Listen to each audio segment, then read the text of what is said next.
ஓம் சைராம், ஜெய் சைராம். என் அன்பின் பிரியமே, உனக்கு எவ்வளவு பணம் வேண்டுமோ அதை நினைத்துக்கொண்டு இந்த பண மூட்டையை நீ தொட்டிருக்கிறாய் அல்லவா? இந்த பதிவை பார்த்த அடுத்த 1 மணி நேரத்திற்குள் உன் பூஜை அறையில் ₹1 முன்பணமாக எடுத்து வைத்து உன் மனதார நீ வேண்டிக்கொள். அடுத்த 24 மணி நேரத்திற்குள் நீ கேட்ட பணம் உன் கைகளில் இருக்கும். கடந்து வந்த பாதையில் உனக்கிருந்த சிரமங்கள் இப்போது இல்லை. சரவணபவ என்னும் என் நாமத்தோடு நீ நடந்து செல்லும் பாதையில் என் நாமமும் பக்தியும் நம்பிக்கையும் நேர்மறை எண்ணமும் உன் நெஞ்சிலே இருக்கும் வரை கடந்த காலத்தைப் போல எந்த துன்பமும் உன்னை தாக்காது. உன்னை சுற்றி உருவாகும் ஒளிவட்டம் உன்னை பல தாக்குதல்களிலிருந்து பாதுகாக்கும். இந்த வாழ்க்கை பயணம் இனிமையான பல தருணங்களை இனி உனக்கு கொடுக்கப் போகிறது. நேற்று உன் வாழ்வில் சிறு மாற்றத்தை நிகழ்த்தினேன். அதை நீ உணர்ந்தாயா? சில விஷயங்களை நீ வேண்டுவாய், அது கிடைக்க சிறிது காலதாமதமாகும் போது நீயே மறந்து விடுவாய். ஆனால் உன்னுடைய எந்த சிறு வேண்டுதலையும் நான் மறக்கவில்லை. ஒவ்வொரு வேண்டுதலையும் ஒவ்வொரு சரியான நேரத்தில் நிறைவேற்றி வருகிறேன். இனியும் நிறைவேற்றுவேன். சரியான நேரத்தில் சரியான வேண்டுதல்கள் ஒவ்வொன்றாக நிறைவேறும். நீ மனம் தளராதே குழந்தையே. உன்னை நான் சரி செய்து வருகிறேன் என்று உணர்ந்து சில விஷயங்களை நீ மாற்றிக்கொண்டு வருகிறாய். நல்ல விஷயம்தான். மற்றவர்களை நேசிப்பதில் தவறு இல்லை. ஆனால் அவர்கள்தான் உலகம் என்று நினைக்கும் தருவாயில் நீ இருக்காதே. அவர்கள் அன்பிற்கு சார்ந்து இருக்காதே. அந்த அன்பு சில சூழ்நிலையால் குறைந்து போகலாம். அந்த சமயம் உன் வாழ்க்கையில் நீ வெறுமையை காண்பாய். நான் உன்னிடம் சொல்லும் அர்த்தங்களை புரிந்து கொள். அன்பு தவறு இல்லை. ஆனால் அளவு கடந்த அன்பில் எதிர்பார்ப்பு ஏற்படும். அதில் நீ மாட்டிக்கொள்ளாதே குழந்தையே. அது உன் வாழ்க்கையில் நிம்மதியற்ற சூழ்நிலையை உருவாக்கிவிடும். ஏனென்றால் இவ்வுலகில் எதுவும் நிரந்தரமில்லை. இந்த உலகில் நீ பிறந்தாய் வாழ்ந்தாய் என்று இருக்காதே. மற்றவர்களின் உணர்வை உன் உணர்வாக மதித்து நட. அந்த அனுபவத்தில்தான் வாழ்க்கையை உன்னால் வாழ முடியும். அதன் பிறகுதான் உண்மையான வாழ்க்கைக்கு அர்த்தத்தை நீ உணர்வாய். இவ்வுலகில் நிரந்தரம் என இருவரை நினைத்துக்கொள். ஒன்று உனக்குள் இருக்கும் ஆத்மா, இன்னொன்று உன் தந்தையான நான். என் உதி உன் விதியை மாற்றும். உன் மதி உன்னை வழி நடத்தும். உனக்கு பக்கத்துணையாக உன் தந்தையான நான் எப்போதும் இருப்பேன். உன் பிரச்சனைகள் என்னவானால் என்ன? நீ அனைத்தையும் கடந்து போகத்தான் பிறந்திருக்கின்றாய். கஷ்டப்பட்டாலும் சுகத்தை அனுபவித்தாலும் அது கர்மவினை பலன் என்பதை நான் காட்டுவேன். எதை பற்றியும் கவலைப்பட மாட்டேன் என்பதை தீர்மானமாக வைத்துக்கொள். இனி எப்படி இருக்கப் போகிறாய் என்பதை பற்றி சிந்தனை செய். உன் ஏமாற்றமான சூழ்நிலைகளை மாற்றும் வழிகள் என்ன, நடைமுறை சாத்தியங்கள் என்ன என்பது பற்றி உன் உள்ளத்தில் நான் பேசும்போது கவனி. நீ ஆன்மா. உனக்கு சுகமோ துக்கமோ கிடையாது. அவை இந்த உடலுக்கு உரியது என்றாலும் நான் இந்த உடலைத்தான் கோவிலாக வைத்து அதில் வசிக்கின்றேன். இன்று முதல் இந்த உடம்பு சார்ந்த விஷயத்தில் கவனம் செலுத்துவேன். உன் கஷ்டங்களுக்கு முடிவு கட்டுவேன். இனி இஷ்டப்படியெல்லாம் நடக்கும் என்று நீ நம்பிக்கையோடும் பொறுமையோடும் சகிப்புத்தன்மையோடும் சுறுசுறுப்பான மனதோடும் இப்படித்தான் இருக்க வேண்டும் என தீர்மானம் செய். அந்த தீர்மானத்தை நான் வழிமொழிகிறேன். உன்னை வெற்றியின் பாதைக்கு கைப்பிடித்து நான் அழைத்துச் செல்வேன். என் தங்கமே, பிரச்சனைகளை எதிர்கொண்டு போராட தயாராகின்றவன் பாக்கியவான். அவனோடு கைகோர்த்து யுத்த களத்தில் அவன் சார்பாக நான் நிற்பேன். உன் இழிவுகளை நான் புண்ணியங்களாக மாற்றி உன் துயரத்தில் பெரும் பங்கெடுப்பேன். நீ நம்பிக்கையோடு இரு. நல்லதே நடக்கும். அப்பா, அமைதியான சூழலும் ஆரோக்கியமும் இருந்தால் உங்களை ஆலயத்தில் வந்து தரிசிப்பது என் வழக்கம். ஆனால் அதற்கு தடையாக சில நிகழ்வுகள் இருக்கின்றன என்று வருந்தாதே.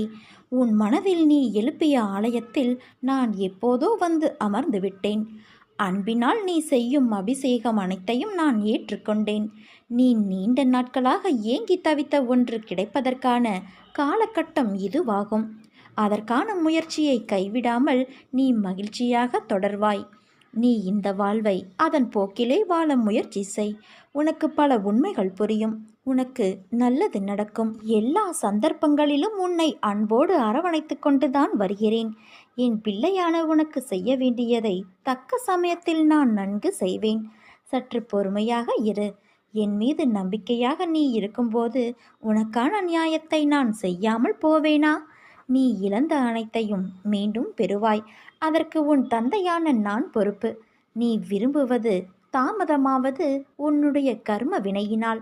உன் சந்தோஷத்திற்காக உன் கர்மாக்களை தட்சணையாக நான் எடுத்துக்கொண்டு உனக்கு புண்ணியத்தை உண்டாக்கி கொண்டு இருக்கிறேன்.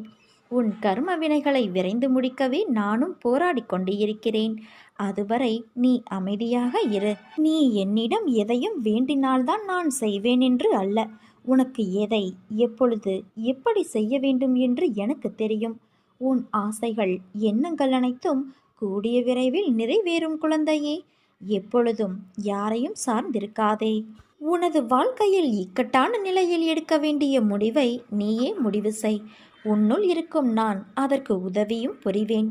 ஆனால் நீயோ உன் மீது அன்பும் அக்கறையும் இல்லாத உன் சுற்றத்தார்கள் சில பேரிடம் சென்று அறிவுரை கேட்கிறாயே. எவர் மீதும் கோபம் கொள்ளாதே, அது கொடியது. உதவி புரிபவர்களிடம் மட்டுமல்லாமல் உதாசீனப்படுத்தியவர்களிடமும் கூட. அனைவரிடமும் அன்பாக பேசு. நீ வருத்தப்படுவதால் இங்கு எதுவும் மாறப்போவது கிடையாது. நம்பிக்கையோடு கம்பீரமாக உன் குறிக்கோளை நோக்கி செல். நீ அதை அடைய நான் உனக்கு துணை இருப்பேன். இது என் சத்திய வாக்கு. நான் உன் முன்னேதான் சென்று கொண்டே இருக்கிறேன். உன் செயல் அனைத்துமாக உன் தந்தையான நான் இருப்பேன். எந்த ஒரு சூழ்நிலையிலும் நீ என்னை மனதார நினைத்தால் மறுகணமே நான் உன்னுள் இருப்பேன். அதை தாங்கும் வலிமையையும் பிரச்சனைகளை எதிர்கொள்ளும் தைரியமும் உன்னுள் இருக்கும் நானே அளிக்கின்றேன். என் பக்தனின் வாழ்வில் நடக்கும் எந்த ஒரு செயலும் என் அனுமதியின்றி நடக்காது. அவன் வாழ்வில் என்ன நடந்தாலும் அவனது நன்மைக்காக மட்டுமே நான் நடத்துகிறேன் என்பதை அவன் முழுமையாக நம்புவான். அவன் வாழ்வில் அனுபவிக்கும் ஒவ்வொரு சுகங்களும் என் ஆசீர்வாதத்தால் அளிக்கப்பட்டது. தாய் எப்படி தன் குழந்தைக்கு ஒவ்வொன்றையும் பார்த்து பார்த்து செய்வாளோ அதே போல நான் என் பக்தர்களாகிய உங்களுக்கும் பார்த்து பார்த்து செய்வேன். என்னையே முழுமையாக நம்பு. நடக்கப் போகும் அற்புதங்களை மகிழ்ச்சியோடு நீ அனுபவிப்பாய். என் தரிசனம் உனக்கு கிடைக்கப் போகிறது. நான் உன் வாழ்வில் பேரதிசயத்தை நிகழ்த்தக்கூடிய நேரம் வந்துவிட்டது என் குழந்தையே. உன் அன்பு என்னும் கடல் எவ்வளவு ஆழமாக இருக்கின்றது. என் மீது உனக்கு இருக்கும் அளவு கடந்த பக்தியை எண்ணி நான் பூரிப்படைகின்றேன். உன் வாழ்வில் உன் தந்தையான என் மீது நீ வைத்துள்ள நம்பிக்கை என்பது அளவிட முடியாததாய் இருக்கிறது. நான் இருக்கையில் உன் வாழ்க்கையில் ஏன் இந்த வெறுமை? நீ ஏற்றிய தீபங்கள் போலவே உன் வாழ்க்கையில் நான் தீபம் ஏற்றப் போகிறேன். இன்னும் சற்று நாட்களில் நீ அதை உணரப் போகின்றாய். வானத்தில் இருக்கும் சூரியனைப் போல, நிலாவைப் போல, நட்சத்திரங்களைப் போல நீ மின்னி ஒளி வீசப்போகிறாய். எல்லா சிக்கல்களையும் நீ கடந்து விட்டாய். உனக்கு நல்ல நேரம் வந்து விட்டது குழந்தையே. உன் எண்ணங்கள் நிறைவேறும் காலம் வந்து விட்டது. நீ என்றுமே மற்றவர்களின் உடல் பலம் பணபலத்தை கண்டு அஞ்சாமல் எது வந்தாலும் ஏற்கும் பக்குவத்தை வளர்த்துக்கொள். உன்னிடம் திறமை இல்லை என்று யார் சொன்னது? முதலில் நான் ஜெயிக்க பிறந்திருக்கிறேன் என்ற நம்பிக்கையோடும் விடாமுயற்சியோடும் நீ செயல்படு. எதை விடாமுயற்சியோடு தேடுகிறாயோ அதை நிச்சயம் நீ அடைவாய். எந்த ஒரு காரியத்தையும் ஈடுபாடோடு செய். பிடிப்பும் நம்பிக்கையும் இல்லாமல் நீ செய்யும் எந்த ஒரு காரியத்திலும் வெற்றி பெற முடியாது. நான் ஈடுபாடோடு தான் எல்லாவற்றையும் செய்கிறேன், ஆனால் அப்பொழுதும் வெற்றி பெற முடியவில்லையே என்று புலம்புகிறாய். கவலைப்படாமல் செவ்வனே என்று நீ உன் கடமைகளை செய். உன் காரியம் நிச்சயம் கைகூடும். தொடர் தோல்விகளாலும் ஏமாற்றங்களாலும் நீ எதையும் நம்ப மறுக்கின்றாய். ஆனால் அதற்காக நீ செய்யும் செயல்களையே நம்பாமல் செய்தால் எப்படி? என் பிள்ளைகளை என்றும் நான் கவலைப்பட்டு கொண்டே இருக்க விட்டு விடுவேனா? நான் இருக்கிறேன். நம்பிக்கையோடு இரு. கவலைப்படாதே குழந்தையே. உன்னை நான் கைவிடமாட்டேன். நீ சந்தேகமோ கேள்வியோ இல்லாமல் நமக்கு எது சிறந்ததோ அது நிச்சயம் நம்மை வந்து சேரும் என்ற எண்ணத்தை வளர்த்துக்கொள். உலக அனுபவங்களை எடுத்துப்பார். இந்த எண்ணமுள்ளவர்களே அவரவர் வாழ்க்கையில் வெற்றி பெற்றிருப்பார்கள். அதைத்தான் நான் உன்னையும் பின்பற்ற சொல்கிறேன். நீ உன்னுடைய துன்பமான காலங்களை கூட புன்னகையோடும் தளராத நம்பிக்கையோடும் எதிர்கொண்டு பார்.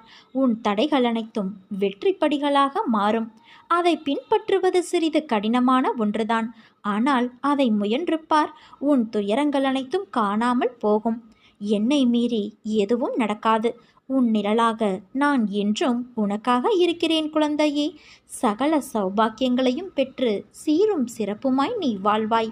உனக்கு எல்லா சூழ்நிலைகளிலும் நான் துணை நிற்பேன். என் வார்த்தைகள் மீது நீ நம்பிக்கை வைத்து செயல்பட.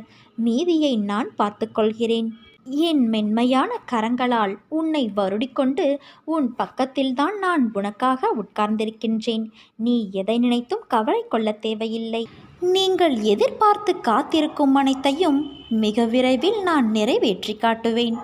உனக்கான தேவை அனைத்தும் நிறைவேறும் நாளிற்கு மிக அருகில் நீ நெருங்கிவிட்டாய் என் தங்கமே. உன் மனதை குளிர்விக்கும் ஒரு மகிழ்ச்சியான செய்தி உன்னிடம் மிக விரைவில் வர காத்து கொண்டு இருக்கின்றது. நீ இதுவரை அனுபவித்த வேதனைகள் என் நெஞ்சை பிழிகிறது. இனி அப்படி அனுமதிக்க மாட்டேன். என் ஆசிர்வாதம் உனக்கு இப்போது கிடைத்துவிட்டது என் தங்கமே. நீ நீண்ட காலமாக ஏங்கி வேண்டி நின்றது மிக விரைவில் வந்து உன் கையில் விழப்போகின்றது. கண் விழித்து எழுந்து நீ அந்த ஆச்சரியத்தை காண்பாய். நீ உற்சாகமாக இரு. உன் கர்மா முடிந்துவிட்டது. இனி நீ மகிழ்ச்சி பாதையில் செல்ல இருக்கிறாய் என் தங்கமே. நீயே மிக விரைவில் உன் வாயால் கூறுவாய், நான் மகிழ்ச்சியாக இருக்கிறேன் என்று. அது நடக்கத்தான் போகிறது. உனக்கு ஒரு விஷயத்தை சொல்கிறேன் கேள். தாய் யாமையானது இந்த கரையில் இருக்கின்றது. குட்டிகள் அந்த கரையில் பாலும் அரவணைப்பின் கதகதப்பும் இன்று இருக்கின்றன. தாயினுடைய அன்பான கடைக்கண் பார்வையே குட்டிகளுக்கு போசாக்கையளித்து வளர்ச்சியடைய செய்கிறது. குட்டி ஆமைகள் எப்போதும் தாயை பற்றியே நினைத்து கொண்டு இருக்கின்றன. குட்டிகள் வேறு எதையும் செய்ய தேவையில்லை. அவற்றுக்கு பாலும் வேண்டாம், புல்லும் வேண்டாம், வேறு எந்த உணவும் தேவையில்லை. தாயை உற்று பார்த்து கொண்டு இருப்பதே அவற்றுக்கு போசாக்கு. நான் இவ்வாறாகவே உங்களை பாதுகாத்து கொண்டு இருக்கின்றேன். நான் 9 வார விரதம் இருக்கலாமா, சப்தாகம் செய்யலாமா, நேர்ந்து கொள்ளலாமா, ஷீரடிக்கு போய் வரலாமா, என்ன செய்தால் என் கஷ்டம் தீரும் என்று நீங்கள் யோசிக்கவே வேண்டாம். நீங்கள் எதையும் செய்ய தேவையில்லை. தாயான சாயியை உற்று பார்த்து கொண்டு இருந்தால் அதுவே போதுமானது. அது உங்களுக்கு போஷாக்கு தரும். வறுமையிலிருந்தும் பிரச்சனை போன்றவற்றிலிருந்தும் உங்களை அது மீட்டுவிடும். விதைத்தவுடன் அறுவடைக்கு செல்வது எப்படி மடத்தனமோ அப்படித்தான் வேண்டியது உடனடியாக பலிக்க வேண்டும் என நினைப்பது. உனது வேண்டுதல் கேட்கப்பட்டாகிவிட்டது. அதற்கான வழிகள் உருவாக்கி கொண்டு இருக்கின்றன.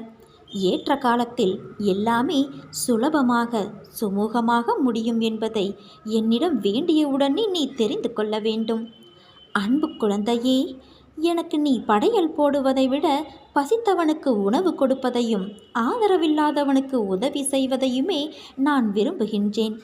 ஏனென்றால் நீ சுகமாக இருப்பதால் உலகத்திற்கு நன்மை விளையும் என்பதால் நீ எல்லாவற்றிலும் வாழ்ந்து நிறைவாக இருக்க வேண்டும் என்பதுதான் என்னுடைய ஆசை. மானுடர்களுக்கு விதிக்கப்பட்ட செயல் ஒன்று இருக்கின்றது. முக்தனாவதற்கு மானிடருக்கு மாத்திரமே அவகாசம் உள்ளது. கர்ம பந்தங்களிலிருந்து விமுக்தி அடைவதற்காகவே நரஜென்மம் கிடைத்துள்ளது. ஞானம் பெறுதலே மனித ஜென்மத்தின் குறிக்கோள். இது தவிர மற்ற எதுவாக இருந்தாலும் அது முக்கியமல்ல. இருந்தாலும் எனது தனி சிறப்பு என் பக்தர்களின் வேண்டுகோள்களையும் அவர்கள் தங்கள் விருப்பங்களை விருப்பு வெறுப்பற்று யாருக்கும் பாதிப்பு இல்லாமல் அனுபவிக்கும்படி செய்வதற்கு அவர்களை நான் தகுதிப்படுத்தி அவர்களின் விருப்பங்களையும் நிறைவேற்றுவதாகும். அவர்களின் விருப்பங்கள் யாவையும் நான் சீக்கிரம் நிறைவேற்றிய பிறகு அவர்களை என் வசப்படுத்துவேன். அவர்களுக்கு ஞானத்தை கொடுப்பேன்.